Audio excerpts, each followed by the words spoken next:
Hello guys, आज हम बात करने वाले हैं एक बहुत ही इम्पॉर्टेंट बात के बारे में जो काफ़ी स्टूडेंट्स को इस बारे में डाउट आ रहा है कि इस बार जेई 2017 जो होने वाला है उसमें जैसे कि आप लोग ऑलरेडी जानते हैं कि जो बोर्ड एग्ज़ाम है उसका वेटेज ओवर हो गया है। अब बोर्ड एग्ज़ाम का वेटेज इस बार नहीं है, तो उस बेसिस पे कितने मार्क्स हमारे आने चाहिए, यानी what should we target for JEE कि एग्जैक्टली हमें अच्छा कॉलेज या अच्छी रैंक मिल पाए। तो पहले तो आपको ये पता होना चाहिए कि अच्छे कॉलेज का डेफिनेशन क्या है। तो देखिए, अच्छे कॉलेज को मैं जेई मेंस के हिसाब से मानता हूँ कि जो अच्छी एनआईटीज़ हैं, the top 10 ones you can say, अच्छे एनआईटीज़ हैं and many triple ITs as well, और कुछ कॉलेजेस और को मिलाएंगे तो हम गुड कॉलेजेस बोल सकते हैं। अब इन कॉलेजेस में भी देखिए कई चीज़ें होती हैं। अगर आपको स्टैंडर्ड ब्रांचेस चाहिए, यानी आपको कोर ब्रांचेस चाहिए, आपको mechanical, electrical, civil, computer science यही चाहिए अगर ब्रांचेस, तो you need to score higher, you need to get a better rank. लेकिन अगर कॉलेज में आपको जो बिल्कुल लोअर ब्रांच है वो चाहिए, तो ऑब्वियसली वो आपको नहीं चाहिए, पर उस बेसिस पे लो रैंक से भी काम चल जाता है। तो कितनी रैंक अप्रॉक्सीमेटली होनी चाहिए? देखिए, अगर आपकी रैंक ऑल इंडिया रैंक 5000 के अंडर अगर आ जाती है, तो 5000 के under you are almost free to choose any college with almost any branch. तो 5000 के अंडर रैंक बहुत ही अच्छी रैंक होती है जेई मेंस में, और आप लगभग सारी ब्रांचेस, सारे कॉलेजेस आपके लिए ओपन रहते हैं। अगर आपकी रैंक ऑल इंडिया रैंक 5000 के बाद यानी अप्रॉक्सीमेटली 10,000 तक आती है, तो ऐसे केस में आपको मेजॉरिटी कॉलेजेस मिल जाएंगे, लेकिन आपको ब्रांचेस, कोर ब्रांचेस यानी सिविल तक आपको ज़रूर मिल जाएगा। बाकी you can also get electrical as well, but बहुत चांसेस है कि आपको सिविल तक मिल पाए, depending on the college as well.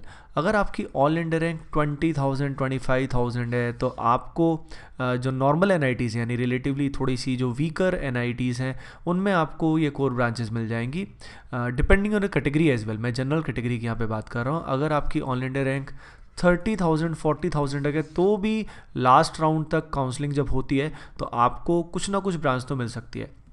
लेकिन 30,000 से ऊपर जब रैंक होती है 40,000 50,000, तो जनरल कैटेगरी में कम चांसेस हो जाते हैं जो सबसे अच्छे कॉलेजेस हैं मिलने को। तो आपकी एटलीस्ट रैंक 20-30,000 तक तो होनी चाहिए, ताकि आपको एनआईटीज़ या ट्रिपल आईटीज़ में कुछ ब्रांच मिल जाए। और अगर आप बहुत अच्छी ब्रांच चाहते हैं, बेस्ट कॉलेज चाहते हैं, तो you have to target for all India rank better than 5,000। 10,000 तक भी इट इज़ ओके, बट 30,000 के बाद थोड़ी प्रॉब्लम हो जाती है। तो इसी बारे में हम बात करेंगे कि बोर्ड एग्ज़ाम की वेटेज ख़त्म हो गई है, लेकिन एक बात ध्यान रखिए, आपको एलिजिबिलिटी के लिए एटलीस्ट 75% अपने बोर्ड एग्ज़ाम में सिक्योर करने पड़ेंगे। या अगर 75% नहीं आते हैं, तो आप अपने बोर्ड की 20 परसेंटाइल, मतलब परसेंट नहीं बोलेंगे, it will be percentile, top 20 percentile में आपको होना पड़ेगा। तो यानी इन दोनों में से कोई भी कंडीशन अगर आप फॉलो करते हैं, तो आपके सिर्फ जेई मेंस के मार्क्स जो हैं वही मैटर करेंगे, nothing else will matter. So guys, now अब मैं इसमें आपको प्रोजेक्टेड रैंक बताऊंगा कि मेरा जो एक्सपीरियंस है इतने साल का पढ़ाने का और खुद अपने टाइम में जेई क्रैक करने का, I got an all India rank of 529 that time in JEE mains, which was AEEE actually that time. So I gonna tell you कि जो मेरा एक्सपीरियंस है उसके बेसिस पे जो प्रोजेक्टेड रैंक जो होंगी डिपेंडिंग ऑन द मार्क्स, वो 2017 में क्या होने वाली है। अब ये बात मैं क्लियर करना चाहता हूँ कि ये clearly it is my opinion. तो आई एम नॉट सेइंग कि it is imposed on you, आपकी मर्जी है उसको आप माने या ना माने, but this is to guide you, to give you an a target कि एग्जैक्टली आपको क्या, कम से कम एटलीस्ट इतना टारगेट फॉलो करना चाहिए। तो आइए देखते हैं कि क्या उस समय की प्रोजेक्टेड रैंक्स होनी चाहिए। तो देखिए, टोटल मार्क्स जो इलेक्टेड हैं वो अगर लास्ट ईयर के पैटर्न की बात करें तो इट इज़ 360 मार्क्स। तो आउट ऑफ 360 अगर आपके मार्क्स 300 प्लस आप सिक्योर करते हैं, तो these are very high marks, आपकी रैंकिंग टॉप 100 में गारंटेड है। इट इज़ पॉसिबल कि आपकी रैंक 50 में भी आ जाए, पर 100 में इट इज़ गारंटेड। तो थोड़ा सा मैंने कंजर्वेटिव यहाँ पे एस्टिमेट लिया है।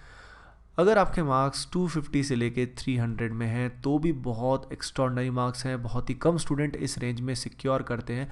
तो आपकी all India rank will be under 500 700 around for sure. इसके बाद धीरे धीरे जैसे जैसे आप मार्क्स कम होंगे, भीड़ थोड़ी बढ़ती जाएगी। अगर आपके मार्क्स 220 से लेके 250 तक हैं, तो ऑब्वियसली अगर आपके 250 हैं तो आप 500-700 के आसपास आपकी रैंक होगी, और अगर आपके 220 के आसपास हैं तो you will get a rank around 4,000 5,000 according to my estimate.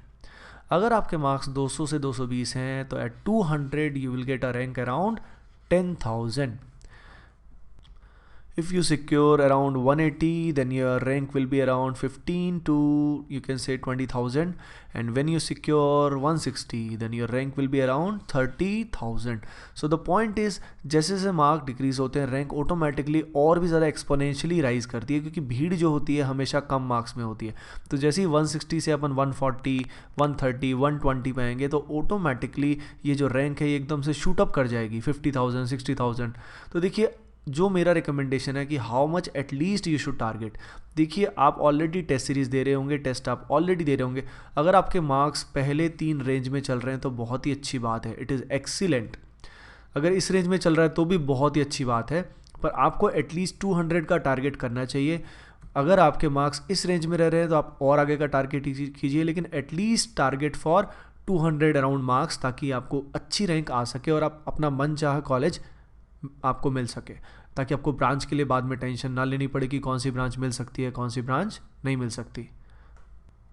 So guys, इस वीडियो में सबसे पहले मैंने आपको आइडेंटिफाई कराया कि गुड कॉलेज का जो मतलब है वो मेरे हिसाब से क्या है. It means NITs and IIITs and few more colleges as well. इसके बेसिस पे आपकी ऑल इंडिया रैंक 10,000, 15,000 अराउंड अगर आ जाती है तो आपको डिसेंट ब्रांच फिर डिसेंट कॉलेज मिल जाएगा. For the best college obviously you need to score more. उसके अलावा बोर्ड एग्ज़ाम का वेटेज नहीं है, लेकिन आपको एक मिनिमम परसेंटेज स्कोर करना ज़रूरी है, या टॉप 20 परसेंटाइल में आपको आना ज़रूरी होगा. फिर मैंने आपको एस्टिमेटेड प्रोजेक्टेड रैंक्स बताई. जो मेरा ओपिनियन है, it is not imposed on you, it is only to give you an idea कि आपको टारगेट एटलीस्ट इतना बनाना होगा, तभी आप सक्सेसफुल होंगे. Okay guys, I hope you like this video, so please do share and subscribe. Thank you. All the best for your bright future.